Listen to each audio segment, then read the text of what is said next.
Hey, we are live. Man, StreamYard is like on a roll because usually when I start these things, it takes like 5 minutes before it lets me know that we're live. And then people will let me know that you've actually been live for 5 minutes. So, anyway, I'm glad to be live. I'm glad to be here. It's like back to back days of a few good minutes. And yesterday was great. And we'll talk a little bit about about that today, because it kind of leads into what a few good, probably more great minutes today. When I talk with AndJaime Merritt, who is the Chief Product Officer of Verint. Now, last week, Verint had their Engage event, their annual user conference. And I think that I've been to like 3 or 4 of them at this point. And me and Paul Greenberg, I should say the venerable Paul Greenberg, as we even did our CRM Players show. I think that was just last year. That was awesome. We had such a good time. And so they had Engage just last week. I had a chance to go out and check things out. Now, I was originally going to do a face-to-face few good minutes. That would have made it even a few better minutes, maybe, with Jaime, but things didn't work out. But things worked out so that he's able to join me today. So we will be talking. Why am I saying we? I will be talking to him in a minute. But little housekeeping at the usual time, 3 o'clock Eastern. We're doing the CRM Players, me and the venerable Paul Greenberg. And we're actually, what we're kind of doing, we're going to do half live show and then half a show that we recorded at another conference at Oracle Cloud World. We did a full CRM Players episode there that was recorded, wasn't streamed. And so we're going to do our live thing for the first half and then show you this really great show that we did at Cloud World back in Vegas, back at the Venetian. Man, it feels like sometimes I actually lived at that place, but yeah, it is what it is. All right. So last week, Verint announced a ton of stuff, a ton of new stuff, and a ton more bots. Last year at Verint, I think at Engage, it was like 12 or 13. They like introduced the bots. Man, have they thrown some more bots out there since then? I think that was like last June or something like that. And now I think they're up to 40 or 50 or 60. I don't know. We'll ask Jaime what the bot count is when we bring him on. But one of the things that I wanted to talk about before I brought Jaime on is because I've been to all these events. I mean, who hasn't been to a lot of events this year? I think I've already been to like 15 or 16. And by the end of the year, it'll probably be like 20 or something. At the beginning of the year, we were all talking about AI and Gen AI. But we were talking about it more in terms of, I think it was bots and copilots, and whatever that was, the definition was for that, basically by each company. But the kind of sense was, bots are really good at doing specific things, and they could deploy bots to do those things. And then they had some copilots, and kind of Microsoft kind of coined that, and it kind of spread through wildfire. That was kind of the early stages of the year, and as the year progressed. And literally over the last 3 or 4 conferences I went to, that includes Cloud World and Suite World and Dreamforce, a lot of these conferences, there was a transition. It seems like there was a transition from kind of AI bots and co-pilots. You started hearing them talk about it in the sense of agents. And one of the main differences around an agent, well, this is what I was perceiving as I was listening to all this kind of stuff. The kind of the main evolution of AI from bots to what they're called agents is these agents have the ability to be autonomous or semi-autonomous, and to actually be able to take the data and make decisions on their own without having humans fully, at the forefront. The data that they have access to, that they're able to analyze, they're able to kind of use that and then make decisions and actually do certain things. So I was like, oh, that's interesting. So we went to Engage, and once again, they were like on the leading edge of talking about bots and how to deploy bots, how they use bots. And then they rolled out even more bots, and they even have, I think they call it's like the Copilot bot, and there's like 4 bots in this Copilot bots. But I was a little thrown off at the term, so I wanted to get Jaime to talk about, what bots or what the next evolution of AI is for Verint, because I think sometimes we can get lost in the translation where some companies are talking or saying, defining it this way or naming it this way. Others are naming it another way, and they might actually be talking about all the same thing, or at least the abilities that their AI has compared to the other AI. They're just naming it differently. So I wanted to bring him on so he could help us fully understand what's going on, because there's a lot of cool stuff that I picked up at Verint. So I want to bring Jaime out. Jaime is the Chief Product Officer for Verint. Jaime, thank you for making time to do this. Of course, Brent. And I'm sorry we couldn't connect last week in person, but this week I'm glad we're able to get back together. And if you have any of those like 5 minutes when you didn't know you were recording, but you were actually live, I want that bloopers reel, because I think there's a lot there that I'd really enjoy. Yeah, there's a lot of bloopers. You got that right, Jaime. But I'm so glad you're able to do this, because I did get a sense of there needs to be some discussion and some definition and some understanding around what you guys are doing compared to like what the noise is, the chatter is that we picked up at some of these other events. But before we get fully into that, I mentioned that I actually did a few good minutes yesterday, and I had a couple of friends who are also they were enterprise app guys, and now they're individual they're VC kind of guys.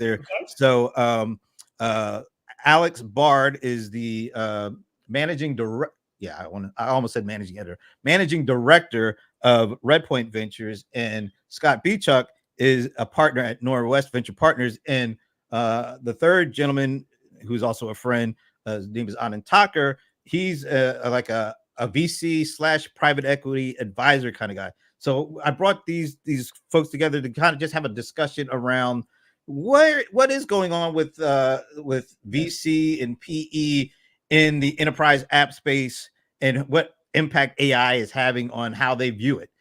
And I want to play this clip because it resonated, because it reminded me of something I heard at Engage. I think Dan Bodner said it. So I want to play that.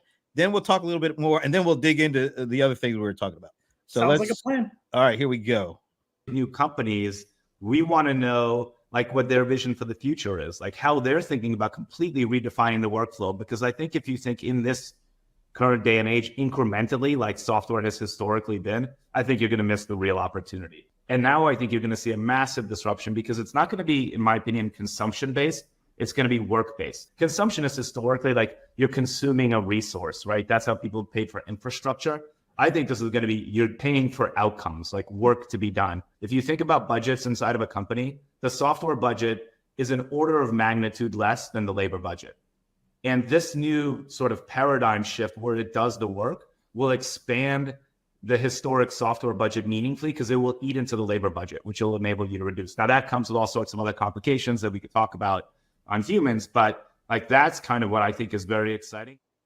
All right. So a number of things that he said there. We're writing the script here. I love it. Well, because it took me right back to last week. And I remember like before the opening of the overall user conference, you had the analyst kind of session, and Dan led that, and he started talking about certain things. And one of the things he talked about is how things are moving to these outcomes based, and we need to talk about what we do in the platforms we provide, in the bots and whatever AI thing, in the context, in the framing of outcomes. Mm-hmm. And so that ticked the thing for me. And then the other thing that Alex said that kind of goes back to, I think, when you guys were talking about the capacity gap. Exactly. I talked about that for years, about labor and tech, and yeah, absolutely. Yeah, and I think, and if I'm not mistaken, now I don't have these numbers in front of me, but I remember Dan like 2 or 3 years ago getting up and talking in front of the analysts and talking about the engagement capacity gap. And it was like, I think software was like 65 billion, the spend for software 65 billion, but the spend for labor was like 2 trillion. Exactly. It was like Alex, it was the order of magnitude. So all these things are lining up.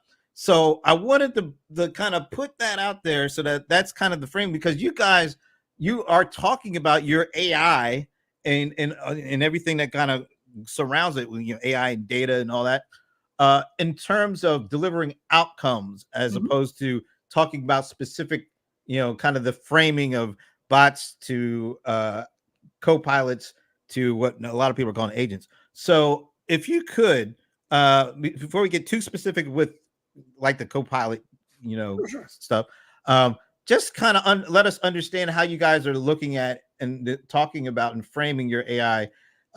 in terms of its capacity to do things, whether it's autonomous or not autonomous, or done for specific things, and where automation. If you could just take us at a high framing of that, what's going on, that would be great. Yeah, you gave me a lot to work with there, right? So, but look, at a very high level, I think us arguing about the words and the names is a little bit silly, right? And I agree fully with Alex that it's about the outcomes you can produce with AI, and that's where we're trying to draw the attention both of the market and of course our customers. Because you mentioned last year at Engage we launched the platform, we launched the bots, we've tremendously increased the number of bots, the number of AI powered capabilities. But last year I spent a lot of time talking about the platform, talking about the tech. In this year, our customers have adopted our bots. Our customers have gotten tremendous outcomes from these bots in such ridiculous short periods of time. So the world is changing. What used to be customers were eking out points of productivity improvement. Now we're working with customers with line of sight into like doubling their agent capacity. What could it do if I could double your agent capacity? Is a conversation I have every day with my customers. What could I do if I could actually increase containment in your self-service channel by 20, 30, 50%? How do I those are the types of business outcomes that our customers now that have adopted the platform are now starting to see. And I'd much rather spend all my time talking about how we've lowered costs, how we've allowed them to reinvest in their business, how we've allowed them to take dramatically less into their contact center and handle much more in the context of self-service with virtual agents, whatever you want to call them, obviously. So often I think when a vendor is spending too much time talking about the tech and the name, it's because they can't show those great outcomes, So and me, I'm a geek, right? So I love to talk about all the tech, right? So I want to talk about OpenAI's Dev Zone yesterday and all the announcements and the latest models. So I love that stuff too. But I do think there's this tremendous amount of business results you can achieve today, and what I see, and I bet they see in the VC community too, is people are very bullish on the future, but they're really trying to figure it out. It's either the fear of AI, like it sounds great for AI to do everything for you with no human in the loop, but some customers that sounds really, really scary too, because of all of the well-publicized kind of hallucination challenges you've had with AI historically. And others are trying to spend time figuring out the tech when their competitors are actually getting business outcomes and saving millions and millions of dollars, right? So as much as possible, our message in Verint, our vision around AI is that you no longer need to wait. You can start achieving these outcomes today, and you can start small, and you can validate results, and you can go quickly. And because we're open, we could use whatever models we want, and but the most important thing for people to get is now is the day to start, and not to wait until some other team figures it out, because who's going to figure it out? Your competitors are going to figure it out. And that's, that's what you want to avoid. You want to be the first to figure it out and to get real business outcomes, and not spend all your time kicking tires with tech. Yeah. And I really appreciate kind of the way that you approached it. It was kind of laid out initially in the analyst event, but then you could see it kind of dripping through the whole the keynotes and all that. If there's one message you get from last week, that's the whole message: is start now. There's no more reason to wait, and if you don't, someone else will. And I think that also makes it a little bit more easier to consume, that kind of that framing and that messaging. And I find that really positive, because things are moving so quickly. And like I said, at the beginning of the year, we were talking about AI in the context, in the framing of kind of this container. And now it feels like there's been a transition as the year has gone on, and maybe as from actual talking about it in a non-autonomous or I don't know how you say that, where we were saying bots, but we weren't thinking autonomy yet. Yeah. But at the end, towards the end of the year, it seems like we have definitely crossed that Rubicon, and a number of companies, including you guys, are talking about CX automation. I know that's one of the kind of the key frames, but where does autonomy and automation, where do they kind of work together to deliver the outcomes that you're talking about? And I would love for you to kind of talk about it in the framing of the copilot bot, because to me it was like there's 4 bots in there. By the way, I have a cat coming in. I figured if Paul were here, he'd really appreciate it. I apologize. That's great, man. Bring them on, man. But I think there's and let me know if I'm wrong. I think there's 4 bots that are underneath the Sure. pilot. And if I should get a cookie or something. I get this right. There's the transfer bot, right? The smart transfer bot. There's the coach bot. Yep. I might go before or after the knowledge automation. I'm going to say the knowledge automation bot comes after the coach bot. Is that how it goes? In that case, before or after doesn't make a difference. Okay. Smart transfer comes at the beginning and wrap up comes at the end. And there's a bunch in between. See, I know I was going to get the wrap up bot. I was pretty good on the smart transfer and the wrap up. But talk about what that is. Sure. And where does that, what are the outcomes that people, that your customers and prospects would get from that kind of framing and setup? Yeah, no, absolutely. Well, let's talk about copilots, the concept first, because there's a lot of news of copilots for this generation, that generation. Again, I think it's a little silly. I generally agree that as AI over time gets increasingly complex and increasingly sophisticated, it will do more and more in an autonomous way. However, there will also be humans in organizations that will benefit from AI assistance. And copilot is generally a way to refer to AI assistance, that AI is helping me do my job better. And agents, which is a terrible name for the contact center, by the way. You can't call it agents in the contact center. It's crazy. But even in self-service experiences, we have bots that are acting like they were humans and executing transactions on behalf of an agent, helping people shop, negotiating and upselling customers on things, helping them transact and change all their big flight, multi-leg flights with their families, right? So in self-service experiences, as much as possible, you want to have a level of autonomy that the bot you connect them to can actually get the job done. I was once talking to a leader at a large logistics company that basically said, I don't care about deflection, I care about resolution. So in some ways, those bots are really about how do I resolve whatever the customer reached out to us for without them having to talk to anyone else. Okay, and others, AI is helping humans be better, faster, stronger at their job. Which, as an old guy, every time I say that, I think $6 Million Man. And Steve Austin, we can rebuild. Okay, I just want to make sure. Because I hear the sound in my head, right? Anyway, so I think the world has room for both, and in the far future, will everything be autonomous? Most things will be autonomous, I think, in the far future when you apply AI. But there's a long time before all of us employees get to sit at home and watch TV all day, right? There's always I believe as long as humans are working, there's always going to be an opportunity to make humans better at their job using copilot type techniques. All right, so now I kind of handled a bit of the discussion on the words. If I think about our copilot specifically, they're about making agents better and faster and stronger at their job, right? So how do I double your agent capacity? It's I make every agent able to do either twice as much or every call last half the amount of time, right? And how do we do that? So we're open, so you can use one of our copilot bots, all of our copilot bots. You don't need to get started with 4 or 5 or 6. Yeah, you don't need to get started with 100% of your agents.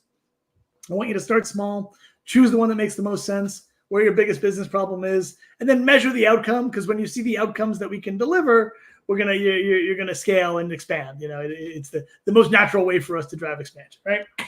So Smart Transfer Bot, what that does is, you've been in this experience a million times. where you go in, you're working with the IVR, you end up at an agent, or you're working on the website and their chatbot falls apart and you end up at an agent, and the agent asks you all the questions you just answered.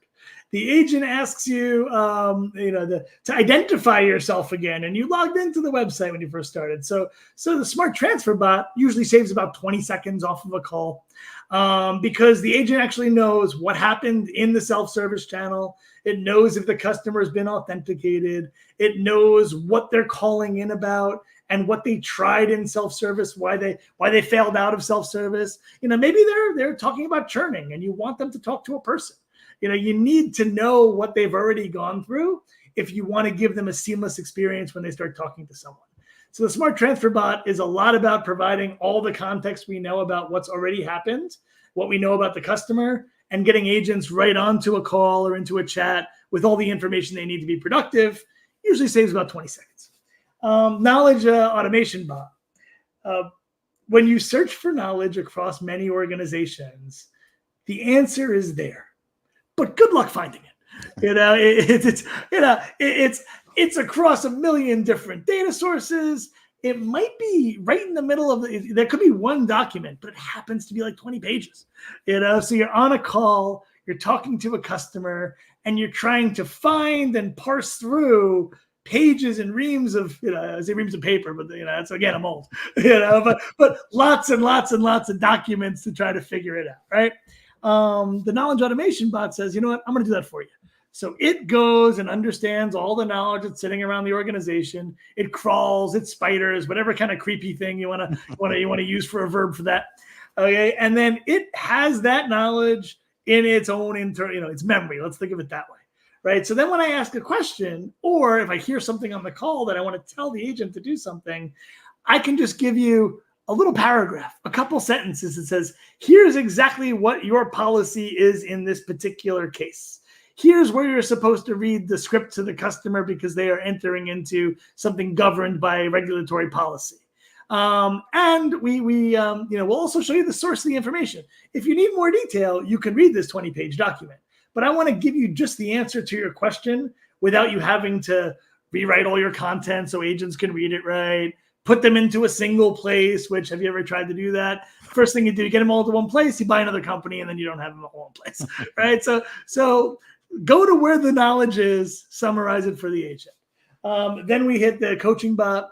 Coaching bot leads to tremendous business outcomes. But knowledge automation usually saves 20 to 45 seconds as well, depending on how deep those documents are, how much you're reading.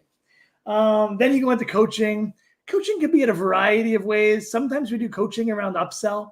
I have one financial services customer that in 2 months, they rolled out better coaching around upsell. Here's the different product offerings that are based on what they're saying. We believe this will have resonance with that customer. Objection handling. Here's how do you stop from negotiating? Or here's offers you can bring into that negotiation. And that customer saw a 48% increase in upsell in those 2 months for that sample group of agents. So coaching around upsell, coaching around, customer experience, show empathy. Stop talking over customers, right? I mean, I'm pretty talkative, right? Sometimes I talk over people, and it's nice when my coaching bot's like, maybe you shut up a little bit. It's like, take a breath, and your watch tells you to stand up. My watch should tell me to take a breath every once in a while. But that'll also save you 30 seconds to a minute. And finally, wrap up. After the call, agents or during the call, even worse, agents are distracted by taking notes. Or after the call, agents are spending precious minutes writing summaries of what just happened. And I don't know if you ever read those summaries. Oddly enough, the agent who wrote it never did anything wrong. So there's always sort of a bias in there. The customer was being unreasonable. But also it's they're not really good at recording everything that happened on the call and just saying just the facts, man. So I do think automating that part of the process not only gives you dispassionate and unbiased summaries that are useful for the business, but they also save you 30 seconds to a minute at least on every call.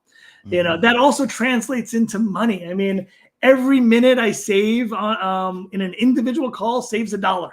Okay, so I have customers that just automate wrap up, save 30 seconds. I have one customer, actually Dan spoke about it on stage, you probably saw it, They did it with 300. They validated the results, saved them about 30 seconds. They scaled to 30,000 agents, so they get that 30-second improvement across every one of those agents. So I summarize about 400,000 calls every day for them. They save about 30 seconds on each of them. That saves them about $70 million. So time, and like, I'm talking about seconds and minutes, but the punchline is always millions of dollars. Every minute spent in a contact center doing something but engaging effectively with customers and delivering great customer experience costs you money that I can recoup through AI. So that's where I think copilots have tremendous business outcomes that people are only starting to scratch the surface on. And stop kicking tires on Gen AI models and waiting for the next Gen AI model. Get started now and start saving millions of dollars. I mean, everything you just laid out makes so much sense, and it is totally understandable, particularly I guess to the customers and the potential and the prospects that you're speaking with.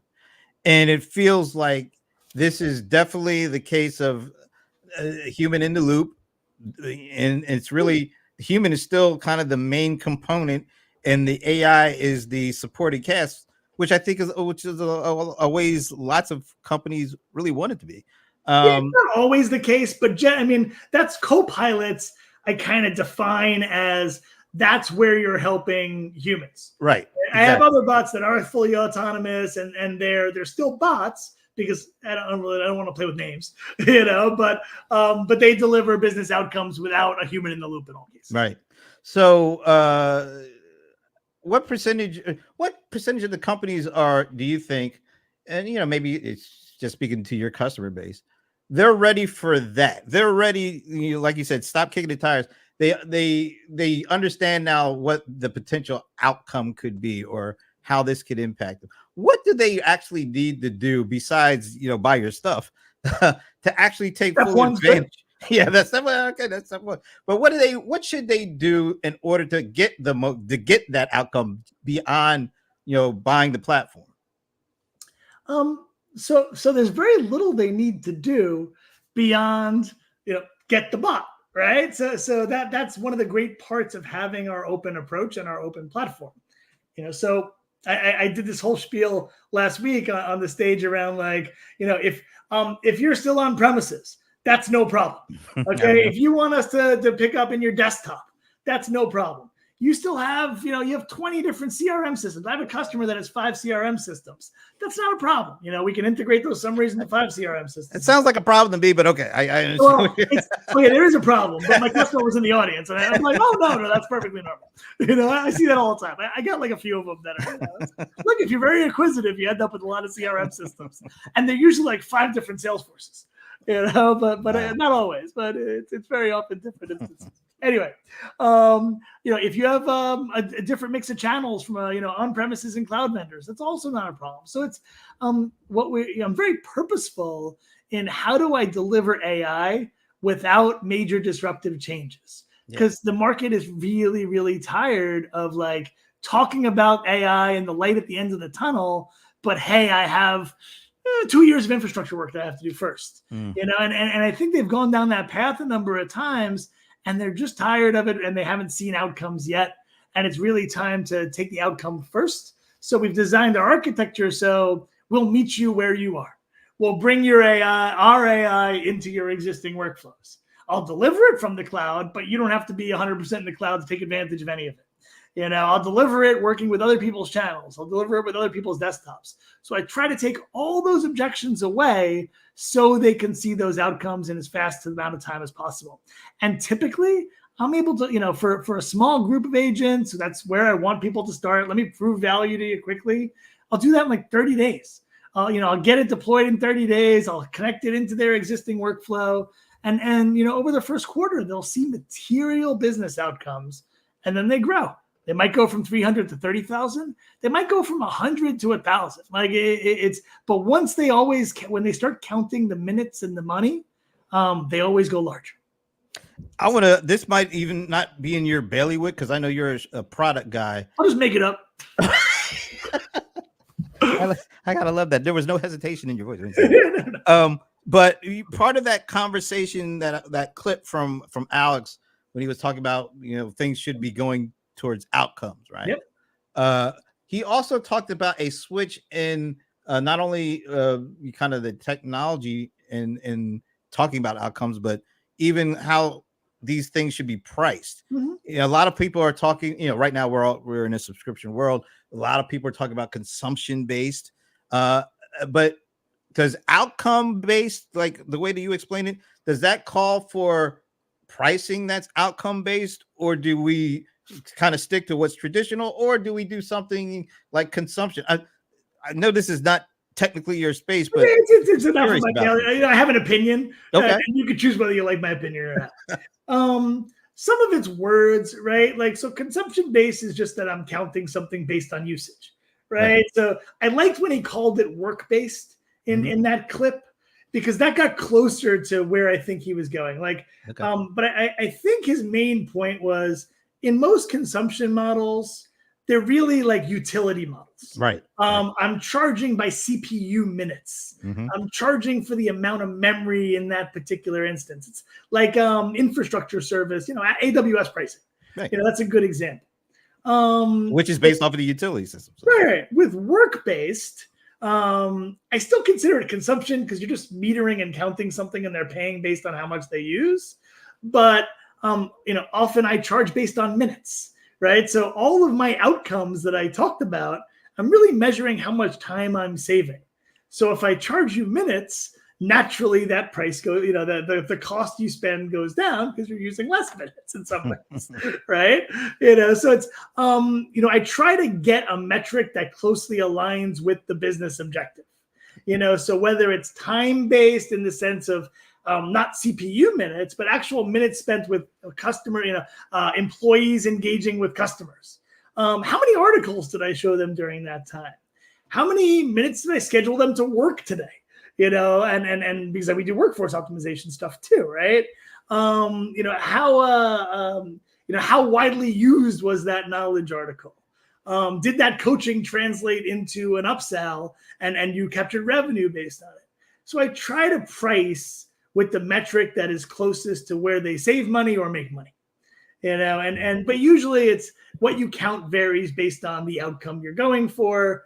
I don't do a lot of pricing based on, like, if I save you $1 million, give me 10% of that. That I've seen some vendors do that. It gets really complicated and you end up arguing over how much money you save versus it just naturally happened, but in general, yes, I think pricing will continue to evolve to be more dynamic, closer to how you measure the outcome and the value, and much more closely aligned with the work you're replacing the human doing, or the work that you're helping a human do more effectively.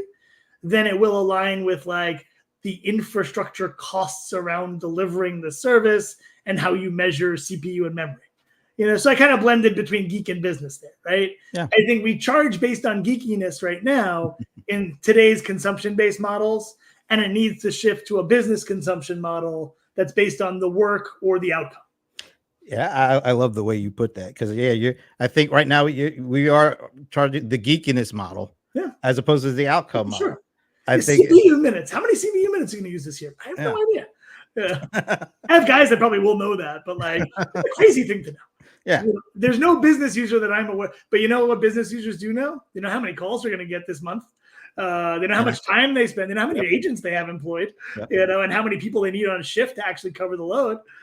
So it's those. I want to get the numbers as closest to something someone actually can answer and budget for. Those are the two requirements, I think, in pricing. If we got to that, I think that would clear up so many things, and that would alleviate some of the concerns too that people have, because ROI is one of the biggest concerns. The sticker shock you get. Yeah. You get it's the early cloud stories are great. I won't name which vendor, but there are only a few early clouds, right? But you'd always have that 1 month when someone, like, all your sales team left that demo system on, and you get the first $50,000, $100,000 bill or $1 million bill that you weren't expecting. And you're just like, I need to plan a little bit better around this. It's, you want to avoid sticker shock, and you want to give something that a business can plan in a traditional cycle. this has been really great. I've enjoyed it as well, though. I mean, keeping me in a few minutes is very tough. You might have to edit for a while. No, this is great, and I think it was just really important to people to understand what you guys are doing, because some of these later conferences with folks that have, let's face it, bigger megaphones and bigger marketing budgets, they're starting to talk and frame in a certain way. And to me, you guys are doing everything just as complex and important stuff as the other companies are, but the conversation and the terms are starting to change. And I thought it was really important for folks to understand what Verint is doing, because even though you guys are using certain terms that they're not using as much anymore, the actual work you guys are doing and the outcomes you're looking to affect are just as relevant as anybody else is right now. So thanks for taking the time to explain that. Of course, Brent, I appreciate it. And I appreciate you helping make our megaphone a little bit louder, but at the same time, it is one of those where it's, if we get the opportunity to show you the kind of business results that we can deliver, I don't care how big your megaphone is, people want those results. That's the last word. People want those results. All right. So Jaime, if you could hold on when we in the broadcast, because we're getting a little upload of from your local audio and video. We want to make sure we get that. Anyway, I will be back, and let's see. Well, a little less than an hour with the venerable Paul Greenberg. I always got to say the venerable, because that's who he is, for CRM players. So I will see you shortly. Thanks again. Thank you so much.